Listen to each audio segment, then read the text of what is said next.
Welcome. In this session, we would understand the major developments that were mentioned in Down to Earth. So, the very first thing is reducing the human wildlife conflict, and this was one of the projects which was done in Kerala for ecosystem restoration. So, nearly 30% of the villages have been affected to attacks by wildlife, and nearly 300 lives have been lost since 2016. The infrastructure of nearly 1200 kilometers, which includes fencing, installation, etc., has been taken so far. So, the traditional methods talked about beating the drums, digging the trenches, having electric or solar fencing. However, there has been a new approach which talks about coexistence. Now, this focuses on mission, food, fodder, and water, and talks about having plants which are more food bearing inside the forest area, restoring the water bodies for the wildlife, and this would automatically ensure that the wildlife do not penetrate the residential areas and the human occupied areas. So this mission had been in action since 2004. Between June to August, the Kerala Forest Department talked about dispersing 1 lakh seed balls across 36 different forest divisions. Now, these seed balls included soil, cow dung, compost, fungicides, and various plant species. Also, for animals to have water, the restoration of water in the forest areas have been ensured, where proper hydration sources would be available, with nearly 1400 tanks being established.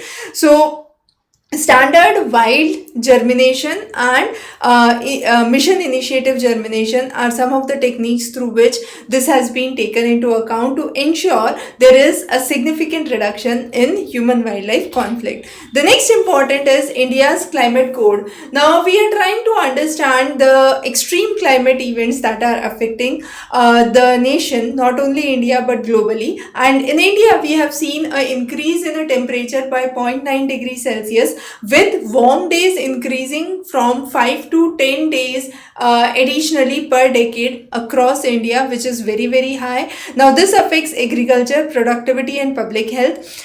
Also, monsoon has increased by 6 to 8%. There is more unpredictability, extreme events that are being happening, decreased rainfall in certain areas. For example, Indo-Gangetic Plains and Northeast have seen significant decline in rainfall, with intense burst of rain in the regions of central India and coastal Gujarat. Also, the oceans have been warming at a rate of nearly 0.12 degrees Celsius per decade, and it is projected that the marine heat waves could last for nearly 200 days a year out of 365 days by 2050, which is significantly high. So as of now, we have around 20 days of marine heat waves, which could rise to 200 days, which is really significant. Then we are talking about Hindu Kush, the third pole acceleration of warming, where the third pole is heating faster than the rest of the region at a rate of 0.28 degrees Celsius per decade, and the glacial volume projection has reduced from 30% to 50%, which is again a significant loss. So those are some of the important aspects that have been discussed under the extreme climate phenomena, and this is based on the study by PLOS. The next one is India's seed bill. Now it talks about modernization on one hand, corporate monopoly on the other hand, but the idea is there would be a mandatory registration of all seed varieties. Farmers under the traditional seeds and 100% exports have been exempted. Then there would be new varieties that must pass through the value for cultivation and use test, and this undergoes strict germination and purity standards. And then there is a digital traceability, where a mandatory QR code tracking would be given.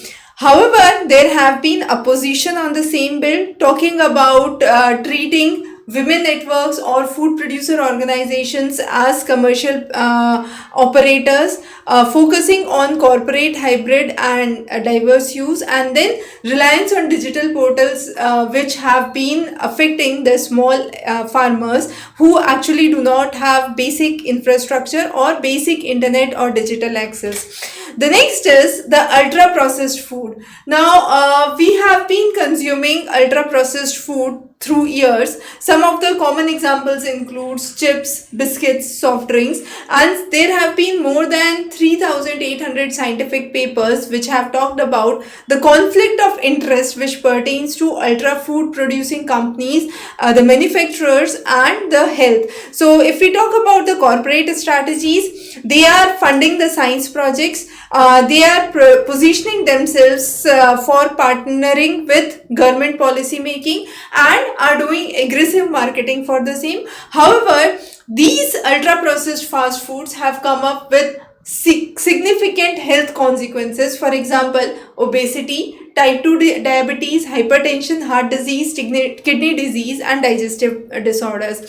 Some of the major producers of ultra processed food include Nestle, PepsiCo, Unilever, Coca-Cola, Danone, Mondelez, Kraft Heinz, then you have Fermento Economo. So those are some of the major producers. Now again, this is based on the data which was published under the Lancet series, which was released in November. But yes, ultra processed food and its industry has grown up with significant challenges in the recent days.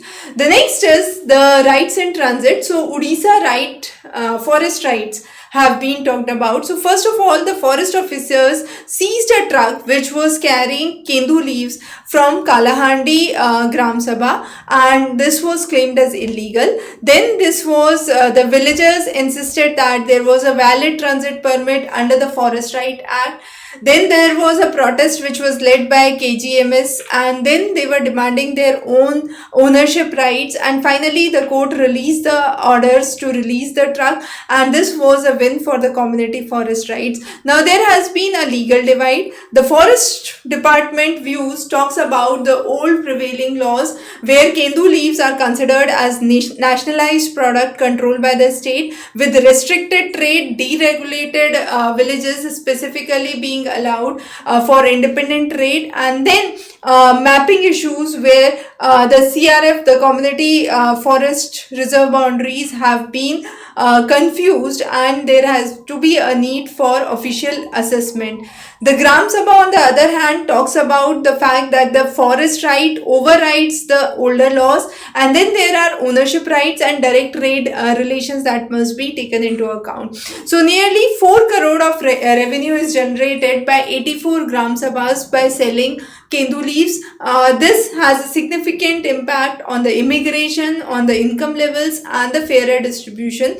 And the Kalahandi Gram Sabha Mahasangh actually talks about securing the community forest resources, negotiating the prices with private dealers, better governance, and checking up any kind of deregulation that exists. The next is a silent revolution. With the Bihar election, we have seen that female voter participation and women-centric schemes have been one of the lead factors. Nearly 72% turnout has been seen, which has been highest for females since 1951. A gender gap of 10% higher turnout was seen in females, and new voters of nearly 4.4 million women voters have increased since 2020. Now there has been a result of major female majority constituencies where the NDA government won. Also there has been a major voter disparity, as has been seen in the graphs here. There have been schemes like Mukhyamantri Mahila Rozgar Yojana, which had been one of the impact factors. Then there have been schemes like Cycle Yojana, 50% reservation in Panchayati Raj, 35% job quota for women, Jivika group where nearly 14 million women in self-help groups would be involved in some way or the other. The next is the Chambal ravines. The crisis for the Chambal ravines has been rising. The Chambal ravine somewhere was around 1000 square kilometers, which has reduced to 400 square kilometers. A 60% loss has been seen in just 40 years, and that has been due to encroachment, development projects like solar plants. However, there has been a solution which has been laid down, which talks about agroforestry, conservation rather than mechanical flattening of the land. Now, some of the factors which are just removing the ravines of Chambal include mechanization, developmental projects, and economic desperation. However, this has affected the ecological factors. For example, ravines actually worked as a natural diversion for monsoon season water, and the villages like Remjikipura, Bhanpura faced lot of flood devastation because of the flattening of the ravines. And the recent study has talked about the reclaiming agricultural land has also suffered a loss of soil in the recent years. Also, the wildlife have been affected because this was a critical nesting site for gharial. It was a major habitat for jackals, wolves, hyenas, and foxes. And there has been the project Crocodile, which have been into action. Even though Chambal River is considered as a sanctuary, the ravines fall under the revenue land, and there has been a constant threat which has been affecting the population of gharial, which is one of the major nesting areas here. So some of the good starts could include stopping the mechanization and flattening of the land, bringing in more agroforestry, silvopasture, and watershed management in the region. The next is the 30th Climate Summit, which talked about the temperature as one of the major aspects. So current global temperatures are at the pre-industrial level. However, the path at which it is rising, it is expected to be somewhere at around 2.8 degrees Celsius warming, which should be 1.8 degrees. So the intentions are not being met with what the outcomes are there, and it is expected to cross the threshold of 1.5 degrees Celsius within the next 10 years. Now the outcomes have been significant. So phasing out of the fossil fuels, ending the deforestation. However, there is a JTI mechanism, the just transition mechanism, which talks about new international corporation structure, the triple adaptation finance, and finally focusing on Article 9 work progress, which talks about financial support from other nations.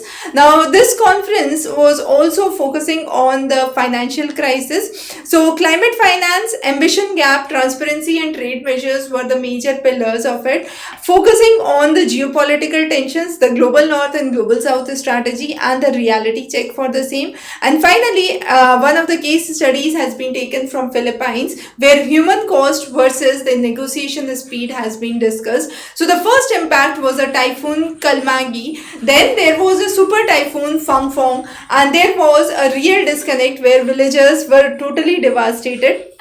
There was nearly $135 million added to the adoption fund, and this was just a drop in the ocean with no significant developments that could be seen, where hundreds of billions were actually required for this project to be taken into consideration.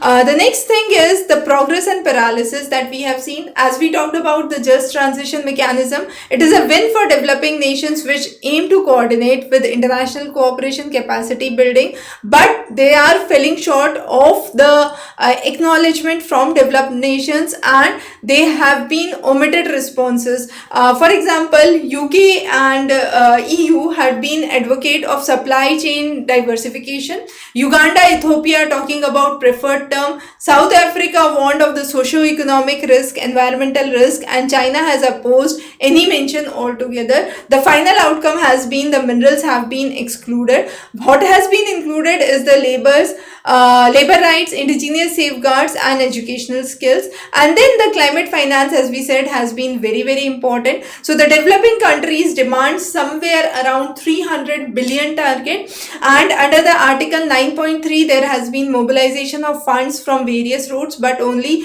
1.3 trillion target has been reduced to a note for the finance. And there has been what has been pledged and what is the target, there has been a huge gap and has to be met in some way or the other. The next is mitigation tensions. Now mitigation has been very, very important, specifically for emission reduction. So there are various program outcomes. For example, Sharm el Sheikh program outcome, which talks as a platform for knowledge exchange, and then focusing on actionable commitment. So developed nations versus developing nations. Developed nations have a push for acceleration. Developing nations talk about readiness, but developing nations actually need finance, technology, and support from developed nations. So two major articles you must know here, Article 6.2 and 6.4. 6.2 talks about direct carbon trading between nations, and 6.4 talks about the UN supervised global carbon market, which focuses on leakage, permanence, landfill gas technologies, and focusing on the stringent rules for science that has to be taken into consideration. The next is COP30. So COP30 is basically focusing more on a burden shift to the poor nation, and there has been the trust which is slowly wiping off, with more works being postponed to the next summit at Bonn. However, there have been developments in the fields of agriculture and trade. So agriculture, one mention of food in the final text of the global goal on adoption has been focused on. There has been the expectations, but those are not well met with the real challenges on ground, and the agri zone national delegations have been talking about it. The next is the carbon border adjustment mechanism, the developed nations versus the developing nations, and the contrast between them. The developing nations focuses on the unfair cost transfer to the poor economies. However, developed nations talk about preventing carbon leakage, debating in WTO. However, developing nations focus a debate on UN Forest and Climate Change Summit, and undermine the multilateralism which is present. The next is, with growing data centers, we are seeing a significant pressure on water resources and water scarcity which is being created. The simple reason is cooling of the data center requires lots and lots of water. So definitely India is booming up with AI infrastructure and is expected to rise by 2030. We have nearly 150 operational facilities, and UP data center policy is one of the major private park creation facility which was done in 2021. However, these require a lot of water for cooling, and one such case study that has been discussed is the Tusiana in Uttar Pradesh, which is a village of nearly 2000 people. Now the data park, Yoto Data Services, have brought in development in the region with newly built roads, infrastructures, big parks which have been established, landscaping which has been done. But the reality is there are lack of basic amenities with open drains, severe water shortage, and 17 upcoming data centers which are on the way in the region. However, if we talk about consumption, a 1 megawatt of data center would require nearly 26 million liters of water, which is the annual consumption. However, if we have a Yota-like facility, which is a 30 megawatt facility, it would require 780 million liters of water. The reported usage is somewhere at around 38 million as of now, and the official limits are 43 million. So there is no clarity on where the permission comes from. There are no guidelines which have been set, and this has worstly affected the water situation with depleting ground levels significantly in the region. Now the cooling technologies have been there, and water has been one of the important ingredients. If we talk about the technologies, there are three major technologies: evaporative cooling, air-cooled chillers, and liquid immersion. Evaporative cooling talks about energy efficiency and water usage, which is very high in both the cases. However, air-cooled chillers have very low water usage, and liquid immersions have very high energy efficiency with very low water usage. So what should be the cooling strategy has to be taken into account. Now, one of the case studies is from CFE Technology. Now, CFE Technology has been talking about IT load of two facilities of 140 megawatts with nearly 1,24,000 people.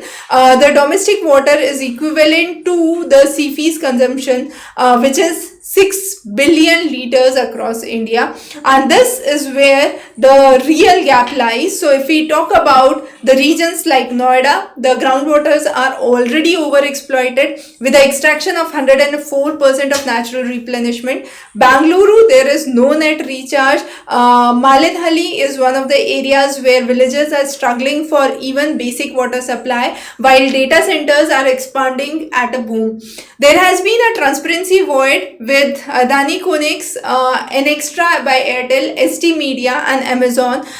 So those are some of the various players here. The next is how Bangladesh has been shifting in global reputation, specifically for the treatment of cystic fibrosis. Now, so far there had been no major deals with Bangladesh, but the recent cost analysis have seen a tremendous boom for Bangladesh pharmaceutical and its international reputation, with serving as a proof of concept where the country can handle complex drug synthesis. So the price of the Trifkafta, which was originally somewhere at around 325K in terms of dollars, has been reduced to 12,000 for adult and 6,000K for children in terms of dollars, and this has been a significant boom. Now there has been a deal with the United States for the same. The CF Bayer Club, which is a Seattle based company, is the patient support group which sorts out manufacturing partners by bypassing the prohibitive cost, and the manufacturer is Beximo Pharmaceuticals in Bangladesh, which is one of the major companies in Bangladesh producing the drug for cystic fibrosis. Now, why Bangladesh has gained an upper edge over India? Because in Bangladesh there can be legal production of generics of patent drugs without any fear of litigation. However, there are patent challenges which fall inevitable and costly in India. In India, there is must respect international product patent which is there. However, WTO intellectual property rights actually exempt Bangladesh from the same, and Bangladesh has a status of least developed country and LDC in contrast to India, which is a developing nation. So therefore those are some of the regulatory advantages that Bangladesh face for development of generic drugs. The next is the Punjab's water paradox. Nearly 1.4 million bore wells are being abandoned because there are safety hazards into the flood mitigation and groundwater recharge solution. If we talk about the recent monsoon which had affected the regions of Punjab, it was one of the worst floods which had been witnessed in 40 years, and there were major rivers which have been overflowing with nearly 800,000 people which have been displaced, nearly 0.17 million hectares of land which had been submerged, which was actually under agriculture. We have seen that the displacement and the farmland loss cost have been very high in contrast to what had been the real loss, which was because of the flood. Now there has been a groundwater emergency. The depth of the groundwater has gone down from 20 meters to somewhere nearly 140 meters, which is skyrocketing. Also, there are numerous lands which have been left abandoned with more than 1.4 million bore wells which are now abandoned, and people are not ready to have it back. Now what could be a solution? Assessing the geohydrological survey of the region, ensuring deep cleaning of the bore well, construction and excavation of the recharge shafts, filtration layers where lining of the pits and the bricks are to be done, and then safety maintenance. The cost per unit in the rural area is relatively less, somewhere around 40,000. For the urban area, it goes up to more than 1 lakh, and the annual recharge potential is somewhere at around 10,000 cubic meters per year per unit.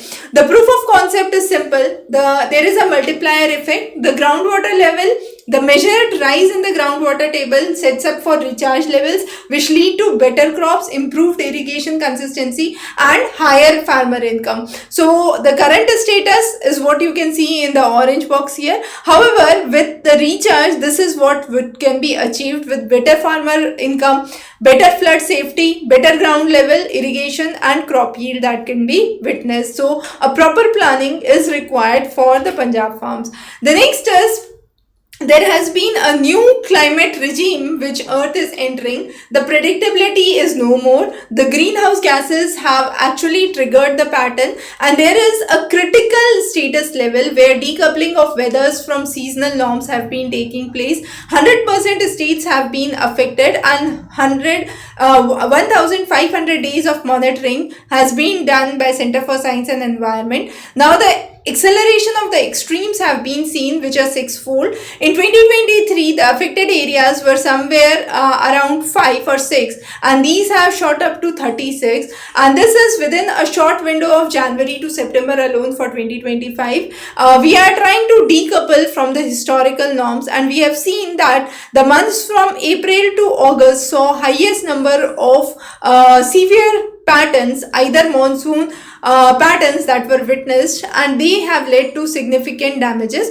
Now, some of the extreme events includes heat waves, they include flood, cloudburst, storms, and also cold spells, but the highest among those have been heat waves, with paradoxical heat waves coming in winter and hotter monsoon seasons. There has been cloudburst and floods appearing in the pre-monsoon season, and increasing storms which have been seen. Now, if we talk about the daily life disruption, it has affected farmers, it has affected educational institutions and the ecosystem, and there is an urgent need to actually fix all those extreme phenomena. So those were some of the key things that we have discussed in the Down to Earth in this edition. Of course, we do cover Down to Earth every fortnightly, so stay tuned, stay subscribed. Have a wonderful day. Thanks for joining.